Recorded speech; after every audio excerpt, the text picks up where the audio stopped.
Hello hello, നാളെ രാവിലെ ഒരു സ്ഥലം വരെ പോണം. പോടാ. കൃത്യം ഹലോ പറടാ. നാളെ രാവിലെ കൃത്യം 10 മണിക്ക് ഞാൻ ഇറങ്ങി നിൽക്കും, നീ വരണം. ഓടാ, വരടാ. പിന്നെ ബൈക്ക് മേരാ ദോസ്. ഹലോ, ആ ഒരു കാര്യം പറഞ്ഞു തീർത്തതിന് ശേഷം നീ ഫോൺ പോയി. ഓടാ, പറ. നാളെ രാവിലെ വരുമ്പോ നിന്റെ വണ്ടി എടുക്കും, ഞാൻ പെട്രോൾ അടിച്ചു തരാം. ഓടാ, എടുക്കാം. ഹെൽമെറ്റ് അല്ലോ, നിനക്ക് തൂറാ മുട്ടുന്ന. ഇല്ല. പിന്നെ ഞാൻ ഒരു കാര്യം പറഞ്ഞു തീർത്തതിന് ശേഷം മാത്രം ഫോൺ കിട്ടി. പറഞ്ഞോടാ. നാളെ രാവിലെ നീ വരുമ്പോ 2 ഹെൽമെറ്റ് എടുക്കണം. എടുക്കാം. പോയി കളിക്കുക നീ. ഹലോ, ഫോണ് വെച്ചിട്ട് പോയ നായിന്റെ മോനെ നിന്റെ കച്ചിയെ ഞാൻ അടിച്ചു പൊട്ടി. എന്താ? നാളെ എവിടെയാണ് പോണത് നിന്റെ അടുത്ത് ഞാൻ പറഞ്ഞു. ഇല്ല. നാളെ നമ്മൾ പോകുന്നത് തമ്പാനൂരാണ്. ഓക്കേടാ. പോയിട്ട്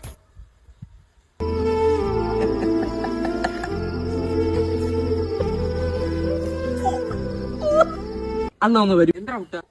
ഹലോ, പറടാ. എന്റെ വണ്ടിയുടെ ചെസ്റ്റ് പീസ് നീ എടുത്തോ, ഞാൻ സഹിക്കും. എന്റെ വണ്ടി എടുത്തോണ്ട് പോയി നീ എണ്ണ തീർത്ത് വെച്ചോ, അത് ഞാൻ സഹിക്കും. പക്ഷെ ഈ ഫോൺ വിളിച്ചിട്ട് കാര്യം പറഞ്ഞതിന് മുമ്പ് ഫോൺ കട്ട് ചെയ്യുന്നത് ഐ കാണ്ട് അക്സെപ്റ്റ് ഇറ്റ്. സോറിയുടെ, ഇനി അങ്ങനെ ചെയ്യൂല.